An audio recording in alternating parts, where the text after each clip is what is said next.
in the middle of the holiday season, right? And Christmas is just around the corner. Now, you know what that means.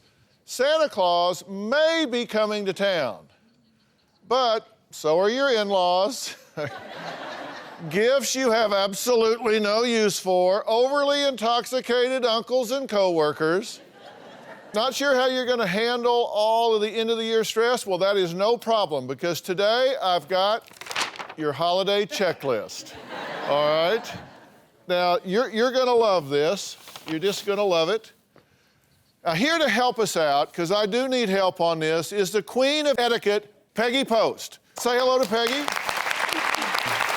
We're gonna be figuring out how to split time between your relatives, how much to spend on gifts, who you maybe should give a gift to, thank you notes, holiday parties, kids' questions about Santa, and so much more. And we'll see how all of you do, because everyone in the audience today is going to be giving their opinion as well. They all have pageant gadgets, so they can weigh in throughout the show. All right, everybody have a seat, and I'm gonna pull my first question right here from the tree. Okay, Charlene asked a very interesting question. She says, is it right to re-gift? I admit it, Dr. Phil, I re-gift presents all the time. I have been regifting as long as I can remember. Have you ever received multiples of something at Christmas, or something you just couldn't use, or wasn't exactly you, or not your color? Instead of sticking it in the back of the closet and forgetting about it, stick it in the back of the closet in the regift box. Let me share with you some of the things I have. Mugs, picture frames, crystal glassware, even notepads. Here I have 1, 2, 3, 8, 9 candles. Ornaments, beanie babies. Let's see what's in this one. Hand towels. 1, 2, 3, 4. Socks. Who doesn't love cute socks? 15 bath soaps. Look, this one's already wrapped, ready to go. Dr. Phil, is there anything wrong with regifting? So you're a big regifter? Oh yeah, all year round. You don't just keep the good stuff and give away the crummy stuff. No, I'll give away good stuff. What's the worst thing you've ever regifted? The worst thing, really bad smelling, lotion. Who'd you give it to? Mom. How you doing, Mom? Hi, Mom. All right, now one of my producers, Justin, I want to add him to this conversation because he learned the hard way that not everyone appreciates getting a re-gift. Take a look at this. Every year I go to a holiday party where we have a secret Santa. 2 years ago, I received this gift. It was coasters that you put a photo in. But when I got home, I was like, I don't really like this gift. The next year, I went to a Christmas party with the same exact people. At the last minute, I remembered I needed to bring a gift. So I remember having these coasters. So I brought them to the party, and lo and behold, somebody opens up the coasters that I brought. It just happens to be the person that brought them the year before. And of course, you remember that I received them. And I tried to tell her, no, I like them so much that I went out and bought them. So I thought I would bring them back for somebody else to enjoy. She didn't buy that for 1 bit. You are so busted. You are so busted. I don't think I did anything wrong. If You it were wasn't good kinda enough in the for her to shadows receive there. it. Here, why don't you come up here? You were kind of in the shadows there. No, I'm gonna, here, take my seat. I've been wanting to do this for 8 years. Yeah. Well, I think I'll sit down here with Peggy. What are we gonna do with these guys? Now, you got busted, right? I got busted. I don't think I did anything wrong, because if it wasn't good enough for her to receive it, she shouldn't have given it in the first place. All right, so, but then you lied on top of it. Yeah, because she looked like it hurt her feelings, so I tried to get out of it, but she's smart enough to know that. So that didn't work either. Have you ever been confronted about regifting? No, I'm sure I will be when I get back home. Yeah, because you're... Who have you regifted to? Your mom, we know My that. mom, my daughter, my daughters-in-law, co-workers, my husband. What did you regift your husband? Some lotion. I'm a teacher, and as a teacher, you receive a lot of lotion, a lot of bath soap. You can only be so clean and only smell so good. Okay, so you've now alienated your entire family and all of your students' parents. All right, before you weigh in, I want to see what the audience thinks. Everybody get under your chair. You have a pageant gadget. Do I have one? Oh, I do. Okay, here's the question. Do you think it's okay to regift? Press 1 if you say yes, and 2 if you say no. Wait, now before you press, be honest. This is anonymous, so you don't have to worry. So let's have the results. 27, no way. Oh. All right, Peggy, what's the scoop? What do you say about this? Okay, this and then I'll is tell you all how I voted. a complex situation here. First of all, honesty is what we're talking about.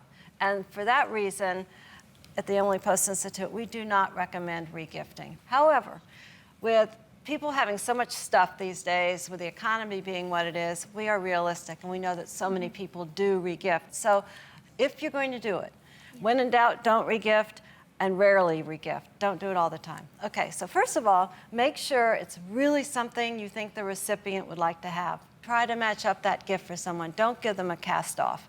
And that's really key. Secondly, you don't want to hurt feelings, and that's really crucial here. If you think they're going to see each other, if you're going to hurt feelings, don't go there. But at a holiday party when it didn't matter and the other people that I know come every year like the gift, I didn't see a problem with giving it back and hoping one of them would get it back to enjoy it. Right. But right? Yeah, so how'd that work for you, Justin? It didn't work at all, but I got a good gift that year, so it was okay. And lastly, there's some good ways of regifting, and that is do it honestly. I received 2 books recently, and I gave one to my mother-in-law. I didn't wrap it up and pass it off as a birthday or a holiday gift. I just said, I received 2 books, and I'd love for you to have one. That's honest regifting, or give it to charity. I don't want to hurt your feelings, but we got another question I want you to weigh in on. Okay. By the way, I punched 1. I said it's okay to regift under certain circumstances. Yeah. So I wonder what Robin's. no, you don't regift, do you? No, I don't regift. Because No. you're chicken, or you don't think it's right? Well, I will never admit it right now. All right, I recently got an email from Okay. Julie who had a good question about thank you cards. She wants to know, if you thank someone in person for a gift, do you have to send them a thank you card? Studio audience, press 1 for yes and 2 for no. All right, what are the results? Oh, 81% say no. The have to is the trick there. And if it's a wedding gift, you do have to. And if it's a gift that a child receives, I'm an advocate of teaching your child to write thank you notes. So go there, help the child. But technically, if you give someone a gift, they thank you in person, then that's enough. When we come back, if you're sick of fighting with your spouse about whose family you spend the holidays with, I want to help you settle that dispute once and for all. We'll be right back. All right, today we're going over our holiday checklist and helping you navigate some of the biggest dilemmas we're faced with this time of year. Now, my next question, this is a doozy from Violet and Tony. They want to know how they can compromise about whose family to spend the holidays with. Take a look at this. Tony and I fight every year when we're trying to decide where we're going to spend Christmas Eve. Christmas Eve is very stressful.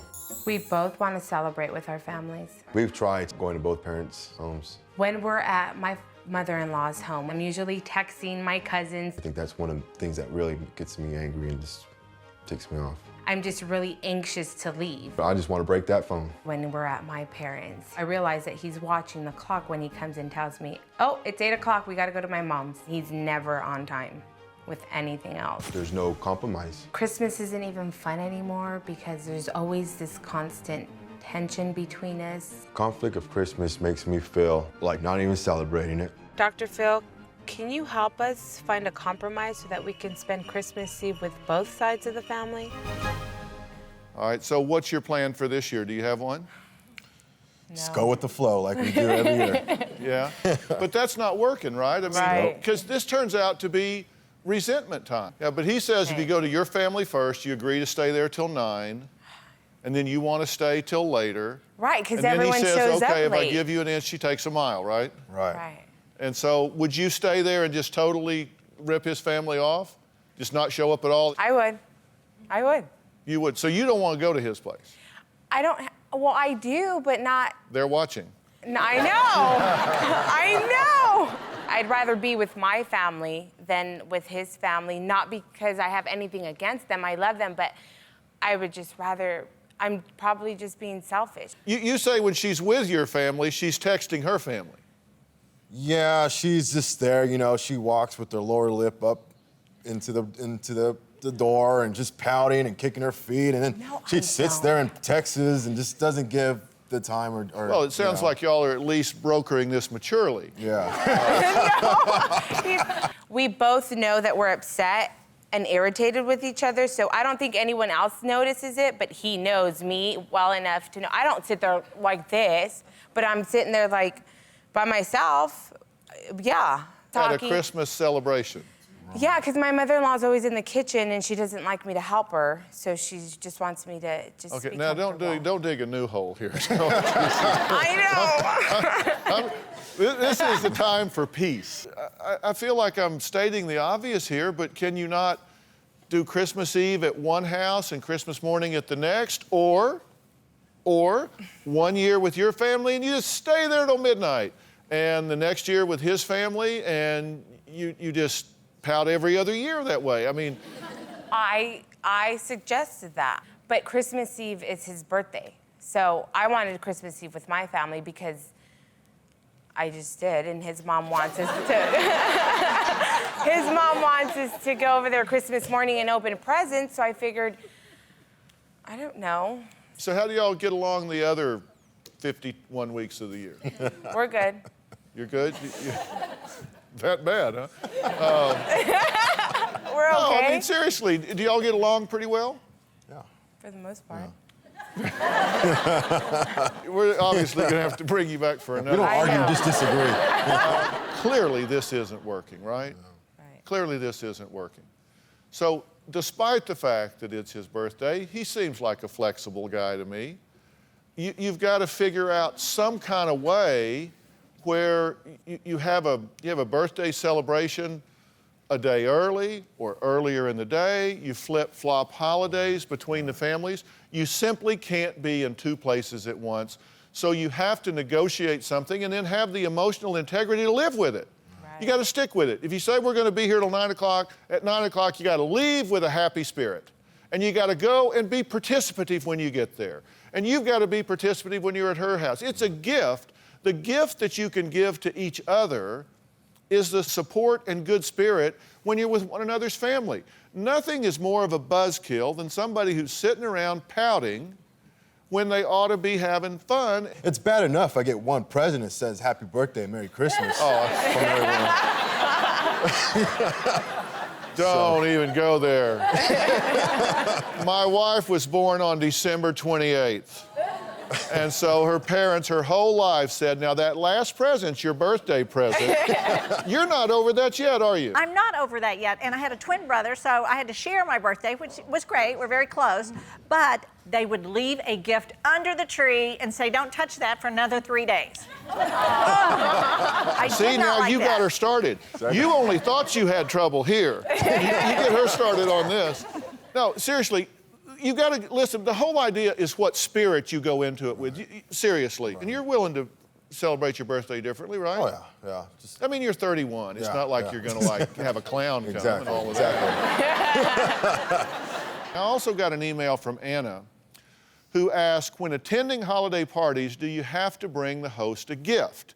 So let's ask the studio audience that. Pick up your Padget gadget. All right, press 1 if you say, yes, I should take a gift to the holiday host. And 2, no, you don't really need to do that. Okay, what are the results here? Everybody voted? Give me the scoop. Oh, wow, now that surprises me. 59% say yes. I would have thought it would have been like 100%. Peggy, what's the scoop? Well, the scoop is the words there have to. It's a great thing to do, and a lot of it depends upon where you live and what's customary, and also what the party is. If it's a small party, then I would recommend you take a gift. If it's a dinner party, also take a gift. But if it's a large reception, kind of a holiday cocktail kind of party, then it's optional. I'm surprised that 41% of the people said no. Good Lord, Robin would bring a gift if she stopped by to use the phone. Right. All right, up next, it's a Parents Alert. Listen up. We're going to talk about Santa when we come back. And when to, shall we say, impart the next level of understanding. So if you have a kitty in the room, you might want to have them go play with a puzzle or something. We're going to talk about the big guy when we come back. Well, today we're talking about those tricky etiquette dilemmas that come up during the holidays. Now, for this next question, you might want your young kids to leave the room. Before the break, I said we're going to talk about a central figure during the holidays. Now, I recently got a letter from Melody who says she wants to tell her sons that there is no such thing as Santa Claus. She wants my advice on how to handle this situation. Take a look. I want to tell my boys that there isn't a Santa Claus. I want my children to know that my husband and I work hard for the gifts that we have given them, and that it doesn't have anything to do with Santa Claus. My son informed me that when we saw Santa Claus in the mall, that he gave him his list. He wants a Nintendo DS, he wants G.I. Joe action figures, monster trucks, a bicycle. The list goes on and on. I want my children to realize that they really don't need all those gifts. Dr. Phil, how do I tell my children that there is no Santa Claus without ruining their Christmas? Okay, what's the big driver here? You took a trip, right? A missionary trip, and it was a contrast for what you saw there plus what you have at home. I learned a lot. I guess the main thing is my children and just in general as an American, we can do without a lot of things. There are a lot of things that we think that we need that we really don't. You're giving me kind of two messages. You're saying, you know, like, I don't want children that are unappreciative and don't get it. Right. But then you're also saying, I want to be sure that they understand we're the ones giving it to them and not Santa Claus. So is it both or which, or am I confused? Well, I guess the main thing is I don't feel comfortable lying to my children, and I want them to know that, you know, the gifts weren't free. You know, somebody had to work for them, and I guess lying is the main issue for me. But is there anything negative when a child doesn't have conceptual abilities to have a figure, a concrete figure that represents love and caring and giving? I mean, is that offensive to your sensibilities? No, not because you're at saying, all. well, we're teaching them a lie. No, I've never actually told them, to be honest with you, that there was, but I've never told them that there wasn't. And recently my son just asked me if there was. What did he ask you exactly? He said, well, Mommy, a little boy at school told me, you know, my friend said that Santa Claus isn't real. And he sounded devastated, and I didn't know how to handle that. All right, well, I'm going to tell you how I want you to handle that, and I want to hear what Peggy has to say. Let's get the audience to weigh in on this. What's the right age to tell the kids the truth about Santa? Now, grab your Paget gadget. Let's see the results. All right, 47% on their own. So, Peggy, what do you think about that? I'm not at all surprised. And it is such a magical statement, Santa is. And I think it's great to let a child believe in Santa until that turning point, until someone at school or older sibling or somebody asks them. That's when you go into the not lying part. And you've gotten a clue here. And see, I think, generally speaking, what we need to do is watch our kids for clues, because they'll start saying, I know for us, I remember we got Jay a stereo, and it was in a little cabinet with 4 wheels, and I rolled it out of our closet, and it left tracks. And when we rolled it into his room, he looked at those tracks, and he looked at those tracks, and there weren't any from the fireplace. And so, you know, he was kind of looking at us, and I had been telling him for 2 weeks, don't look in Daddy's closet. yeah. Well, you didn't tell me that. Then you rolled it out there, and I put a big sign from Santa on there. And Jay's 30 now, and this was what, last Christmas or the Christmas? 2 years ago. No. When a child has enough reasoning ability to challenge a belief, certainly do not lie to them. At that point, say, well, let me sound and tell you, Mom and Dad are really Santa Claus, and we love being Santa Claus. And if you have younger children, let them kind of help and do some of the things, so now they feel like they're part of it. And so I guess a cynic will say, oh yeah, draw them into your conspiracy of the red man. You know, I mean, now this year especially, so many parents are wondering how to explain to their children that they might not be getting as many Christmas presents this year as they have been in the past because money is tight. Now, Myra is one of those parents. Take a look. My family has had a difficult year this year. My husband was laid off at his work. We're not rich, we never have been, but we've always been able to give our son a decent Christmas. I've told my son that he might not be able to receive the amount of gifts he usually does, and he doesn't understand why. He told me, but Mom, Santa makes the toys, so why can't I get the gifts that I'm supposed to get? And I told him he has to provide for other children.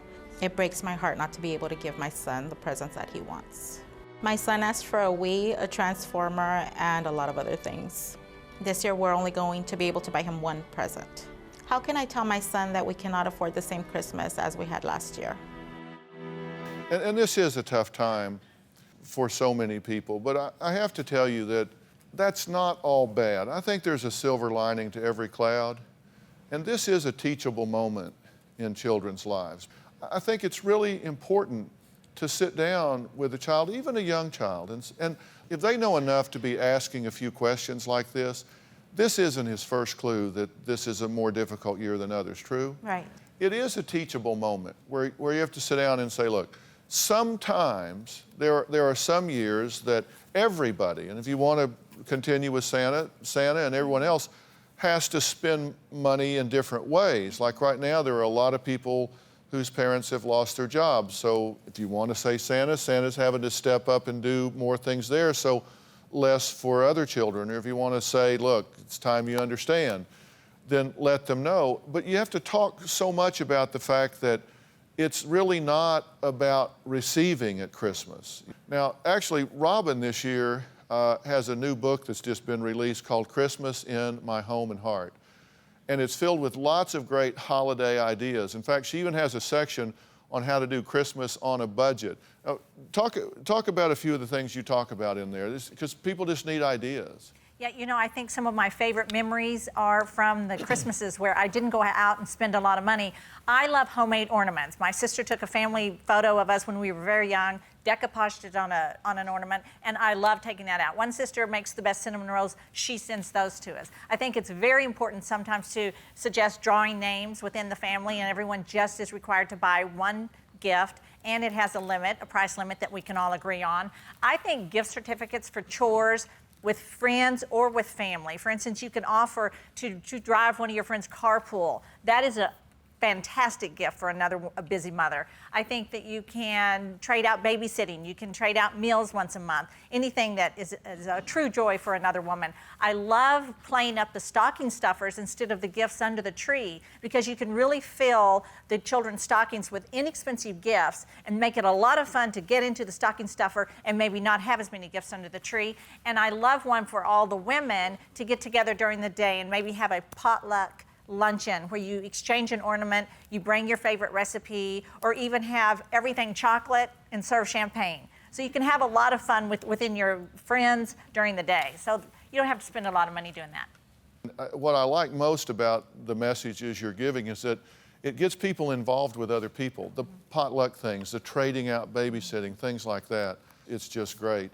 We were talking to our friends at Western Union about Myra's dilemma, and they wanted to do something special for her. So they wanted to give you a Visa gift card for the holidays worth $500. Okay? J.C. Penney heard about this same thing, and they want to give you a $500 gift card as well. J.C. Penney is a one-stop shopping destination for all of your holiday needs, whether it's toys for the kids or tableware for holiday settings, fashion pieces for your parties, or under the tree. And so we wanted to share that with you all. Take a look. I know it's a tough year, so I wanted to share that with you. I appreciate that. Now, I don't know if you knew that a recent Western Union survey found that the #1 holiday gift of choice, 56% of Americans, is cash. Think about that. And since this holiday season is all about giving, everybody in the studio audience is going home with a $100 gift card from Western Union.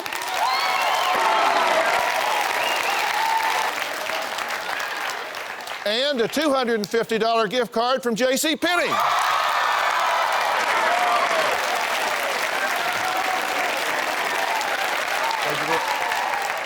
Spend it wisely and share with those who aren't in the audience today, but y'all picked a good day to come. All right, next we're going to talk about how to handle rude dinner guests and intoxicated coworkers. Boy, do we need Peggy Post for this one. We'll be right back.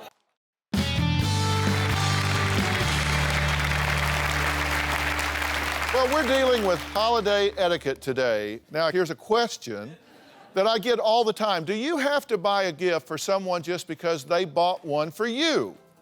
Get your Paget gadget. 1 for yes, 2 for no. All right, let's look at the results. Yes. Okay, is that because you would feel guilty? Yeah. Peggy, what do you think?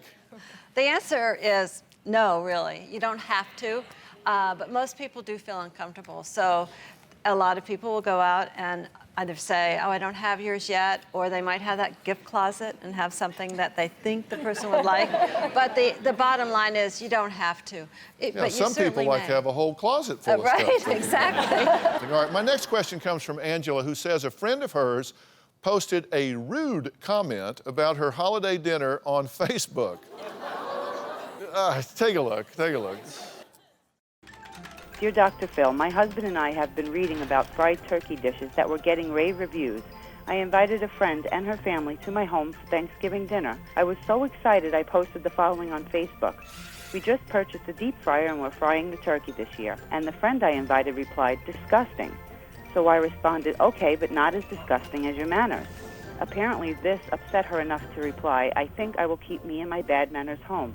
I was very upset and insulted after reading that. I feel this friendship has been damaged by this petty incident. Dr. Phil, was it okay for me to tell my friend I thought she was being rude, or should I have kept my mouth shut? Sincerely, Angela. Angela's on the phone. Angela, are you there? Yes, I'm here. So how do you feel about how it wound up? Was the last communique, I think I'll just keep my bad manners at home? And I decided to send her a private email, and I did explain to her, you know, that hurt my feelings, what you said. And it took her a while to say, well, I was only kidding. I will say this. One of I think emails and that sort of thing are very expeditious, but you lose intonation. You lose tongue-in-cheek. You lose a lot of things that would be there otherwise. What do you say, Peggy? Well, first of all, I agree with you 100%. In a situation like this, pick up the phone, talk to the person face-to-face instead of emailing right back. But also, cool down. Instead of replying so quickly when you're upset, take a deep breath, calm down a bit, and then talk to your friend. And it's all, instead of going on the attack and saying, you're being rude, to say, you know, that really hurt my feelings. Well, Angela, I love the fact that you said to her, you hurt my feelings. I mean, she did pick up and talk to her, and I think you did the right thing. Thanks for sharing that. Thank you. All right, now, Facebook isn't the only place you can embarrass yourself this holiday season. Check out this question from Barbara about the office holiday party. I work at a law firm, and last year we had a Christmas party at a really nice hotel. And there was a bar and a dance floor. Later in the evening, people had more drinks and got loose, and women were hanging on women, and eventually one of the women lost a part of her dress and was exposed. To see her down in the lunchroom was uncomfortable, and I didn't know, should I say something? Should I laugh about it? It's really uncomfortable for me. My question is, how do I react to someone who's acted inappropriately at a Christmas party when I see them in the office the next day? Was the inappropriateness that she had a wardrobe malfunction? Pretty much. It wasn't anything she said or did to you? Oh, no. Okay, so you were just there and got to know her better than you planned? Pretty much, yeah. Yeah, pretty much, okay. Because that's different. I think if somebody is really rude and inappropriate to you, those people, I think you do need to kind of pull them aside and say, look, that wasn't okay, and we need to rebalance this thing, because I think boundaries are important, and you crossed one, and I just need to tell you that's not okay. You don't do it in front of people. You pull them aside. You try to help them with it. In this kind of situation where somebody was, this is kind of the old thought of dancing on a table with a lampshade on their head. How do you handle that? Well, Well, if you think you were uncomfortable, I'm sure that person was even more uncomfortable. So if it's a good friend, somebody you know well, then you could help them out by saying, you know, let's talk about his last night or next year's party. I'd love to help you out so it doesn't get to that. But if it's not a good friend, don't go there. If you're the supervisor, you do need to chat constructively about that kind of behavior. But don't gossip about the person, and pretty soon things will calm down. It actually brings up a good question that we have for the Paget Gadget. How much is okay to drink at the office holiday party? So audience, pick up your Paget Gadgets. Press 1 if you think you shouldn't drink at all. 2 if you think 1 or 2 drinks is appropriate. And 3 if you think, look, I can handle my liquor. I don't need to keep count. I can have at least 3. So everybody vote, 1, 2, or 3. All right, let's see the results. 1 or 2 kind of won out. So Peggy, what do you tell people in advance so they don't wind up at a Christmas party, the object of this discussion the day after? We say it's a business function. Any doubt, don't drink at all. Most people will say 1 or 2 drinks is fine for them, but it's really important to remember it's still a business function, even if it's a social function as well, because these parties can hurt careers. So when in doubt, no drinking. 1 or 2 drinks most people will do, just like the survey said. Jobs are hard to come by right now. You don't want to drink yours away because you're letting stress go. You're thinking, oh boy, I'm going to really let my hair down now. And next thing you know, you're letting more in your hair down, right? Well, I mean, that's the problem. All right, when we come back, the do's and don'ts of Christmas letters. And later, everything you need to know about holiday tipping. We'll be right back.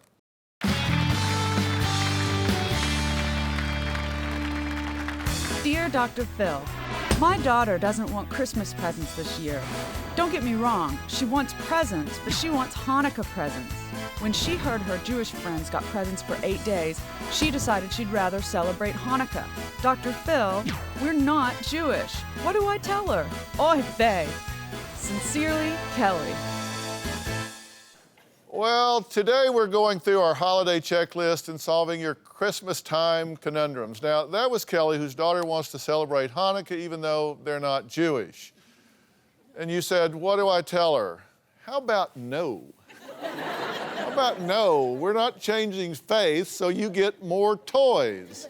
All right, another great question I got from Rosemary, who emailed me about her mother-in-law's annual Christmas letter. She writes every year, my mother-in-law sends out a Christmas letter which details not only our lives, but the lives of our children. I have asked her to remove us from the letter, but she just keeps sticking us in there. How do we keep our business private without hurting my mother-in-law's feelings? So, Robin, what do you say about this? You talked about this in your book, and then I'm going to get Peggy to tell me what to tell her. Yeah, you know what? I really believe that when you do send out a letter, you should keep it short and simple. That not everyone wants to know about everyone's kidney stones or gallbladder, and you certainly don't want to tell that on your own family members. You need to not write this big memoir. It's just short and sweet, and it's all positive. All right, so you say keep it brief, don't write a memoir. Right.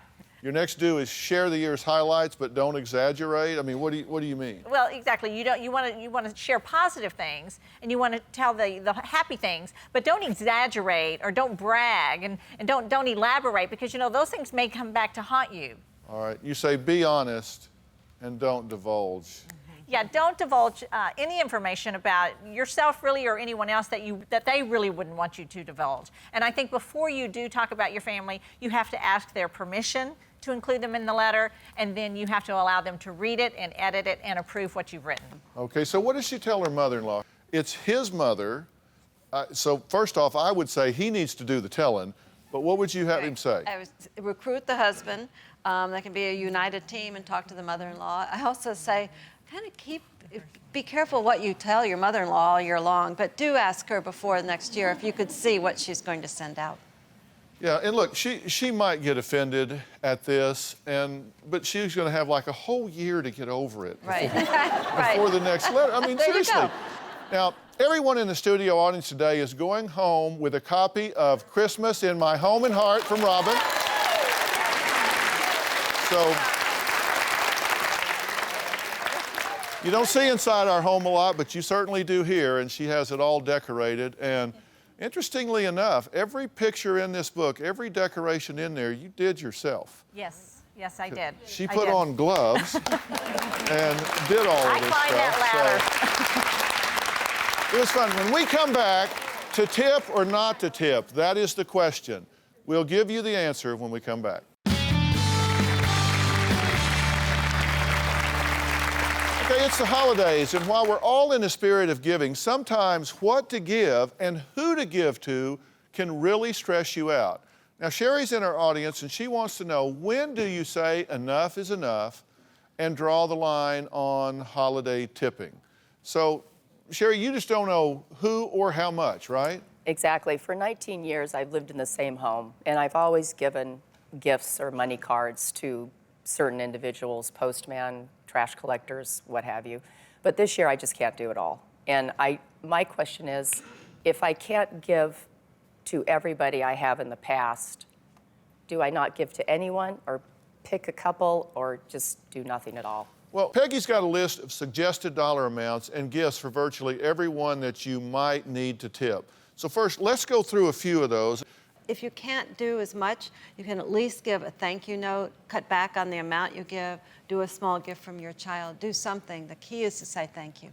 Okay, so, but like for a babysitter, It's usually one yeah, night's one pay, evening, one evening. Or a small gift from the Right. child. Okay, housekeeper, what do you do with a housekeeper? Same thing, up to 1 week's pay is generally customary, or a small gift. All right, beauty salon staff? Beauty salon staff, generally around the country, the norm is to the cost of one visit divided among the staff, the people who work on you, and always say thank you. Okay, how about the mail carrier? The letter carrier, small gift only. I like what you're saying about, we know this is a tough time. So sometimes you have to just write a thank you note, or just let them know you didn't forget them. You didn't just not care this year or whatever. But I also realize that it's a tough time for everybody. So I think if you would normally give $25, it's better to give 10 than not anything at all. Don't give 10 because you're embarrassed that it's less, right? Exactly. These are just some of Peggy's suggestions. Do you have a story or a question for me? Click the link in the description and tell me what in the world is going on.